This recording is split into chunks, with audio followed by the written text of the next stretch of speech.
Hello everyone, this is शोभित ईमान। तो जितनी भी बातें लास्ट में तुम्हें याद रखनी है कल के इंग्लिश के पेपर के लिए, वो एक जगह लिख ली है, वो सारी मैं यहाँ पे बताने जा रहा हूँ। ठीक है, सबसे पहली बात तो कितना तुमने पूरी रात पढ़ाई करी है मेरे को पता है, अब टेंशन लेने की जरूरत नहीं है। ठीक है, जितनी पढ़ाई हो गई है, जितना सिलेबस हो गया है उसको अच्छे से रिवाइज करके जाना। ठीक है, अब जितना भी हुआ है कोई टेंशन लेने की जरूरत नहीं है। हर बच्चे का पूरा नहीं हो पाता, पर लीजेंड कौन होता है? लीजेंड वही होगा जो कम सिलेबस में भी अच्छा स्कोर कराए। ठीक है, तुम फोड़ दोगे अच्छी तरह, पेपर आसान आएगा मेरे को पता है। ठीक है, आग लगा देनी है पेपर में, समझ में आ रही है?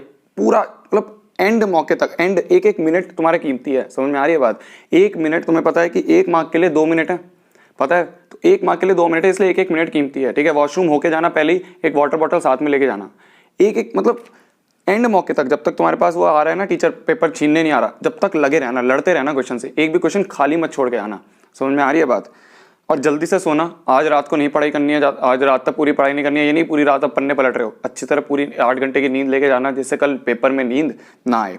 ठीक है, हाँ, अब पेपर की बात करें तो कौन से सेक्शन कैसे करने हैं, कौन सा पहले करना है, कौन सा नहीं करना, उसके बारे में बात करेंगे। इससे पहले ठीक है, जो मैं बता रहा हूँ अपनाना। ठीक है, नहीं अगर उसका मन नहीं करे तो कुछ भी करो, पर हाँ, जो मैंने पहली बात बताई थी कि कोई भी सेक्शन उठाओ उसे पूरा करना। उसका ये नहीं कि उसका एक क्वेश्चन छोड़ दिया और फिर उसको लास्ट में कर रहे हैं। अगर कोई क्वेश्चन छोड़ दिया तो उसके लिए पेज वहीं छोड़ना। ठीक है, अगर एक सेक्शन बी तुमने उठा लिया पहले, तो सेक्शन बी पूरा वहां पे होना चाहिए, उसका कोई क्वेश्चन आखिरी में नहीं होना चाहिए। कोशिश करना, हो जाए तो कोई बात नहीं, अब क्या कर सकते हैं। हाँ, हैंड राइटिंग अच्छी रखना। शुरू में होती है अच्छी हैंड राइटिंग, फिर उसके बाद वो बिगड़ती जाती है, मेरे को पता है, पर हाँ, शुरू में तो अच्छी रखने की कोशिश करना। शुरू में जल्दीबाजी मत करना।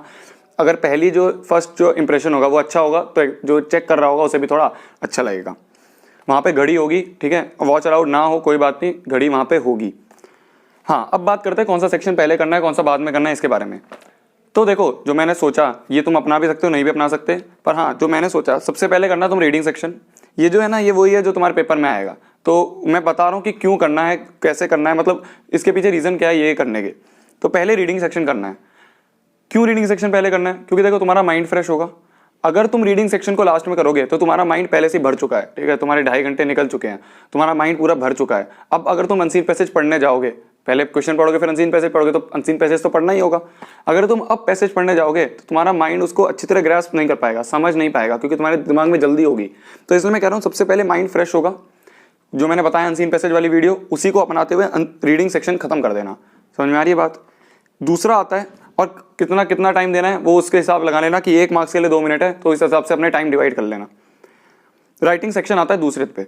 अब राइटिंग सेक्शन क्यों? ठीक है, अभी तुमने अनसीन पैसेज वाला करा है तो हाथ इतने नहीं थके हैं, अब तुम्हारे हाथ थकाने का टाइम आ चुका है। ठीक है, और क्या पता राइटिंग सेक्शन में कुछ तुम चीज लिख रहे हो, कोई भी आर्टिकल, लेटर, कुछ भी लिख रहे हो, उसमें कोई पॉइंट तुम्हें अनसीन पैसेज का काम पे आ जाए जो तुमने पढ़ा है।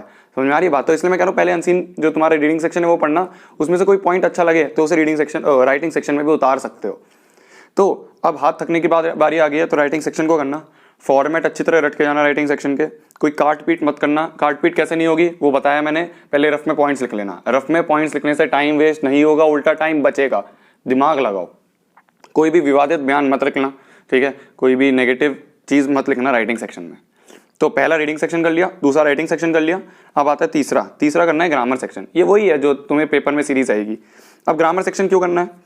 ठीक है, राइटिंग सेक्शन में तुम्हारे हाथ थक चुके हैं, अब तुम्हें हाथ को आराम देने का टाइम आ चुका है। ठीक है, अब थोड़ा दिमाग लगाना है ना, और हाथ को कम तुम्हें थकाना है। तो अब आता है तुम्हारा ग्रामर सेक्शन। अब ग्रामर सेक्शन को कंप्लीट करना। ग्रामर सेक्शन पे भी सारी वीडियोस बना रखी हैं, उसको जाके अभी देख लेना। ठीक है, उसकी प्रैक्टिस कर लेना। चौथे नंबर पे आता है लिटरेचर सेक्शन। अब लिटरेचर सेक्शन क्यों करना है लास्ट में? क्योंकि यही बचा है? नहीं, ऐसा नहीं है। अब देखो, तुम्हारे हाथ अब पिछले ग्रामर सेक्शन में हाथ नहीं थके थे, अब फिर से हाथ थकाने का टाइम हो चुका है, ये भी पॉइंट है। और एक और पॉइंट ये है कि तुम्हारे पास अब ये आखिरी में करोगे ना लिटरेचर सेक्शन, वैसे भी तुम रट के तो जाते ही हो, रट के मतलब समझ के तो जाते ही हो, तो तुम्हें इसमें इतना दिमाग तो लगाना नहीं होता, जल्दी जल्दी लिखना होता है। तो अगर तुम्हारा थोड़ा कम भी टाइम बच गया लास्ट में, तो तुम लिखते जाओगे, तुम्हें ज़्यादा सोचना नहीं होगा, तुम्हें लिखना है बस। तो जब तक तुम्हारा पेपर छीनने आ रहा है, जब तक बस लिखते जाना। ठीक है ना, पूरी तरह अच्छा पेपर आएगा, मैं कह रहा हूँ फोड़ देना। जितनी मेहनत करिए ना, जितनी मैंने करी है, जितनी तुमने करी है, सारा का सारा 100% दे के आना है पेपर में। ठीक है, और वो जो 20-20 वाली बात है कि 20XX लिखना है, 20-20 लिखना है, कोई बात नहीं, कुछ भी लिख देना, दोनों में से सब चलेगा। ठीक है, और आखिरी टिप, चीटिंग मत करना, बहुत पिटोगे भाई वहाँ पे। ठीक है, अब वो तुम्हारे हाथ में है, पर मैं क्या कह रहा हूँ, मत करना चीटिंग, वहाँ पे पिटाई विटाई हो जाएगी, पकड़ लेंगे। ठीक है, तो ओके, बेस्ट ऑफ लक, अच्छे तरह फोड़ के आना। वहाँ पे जाके भगवान का नाम लेना, जिसको भी आप मानते हो, ठीक है, उसका नाम लेके पेपर को शुरू कर देना, और बेस्ट ऑफ लक, बाय।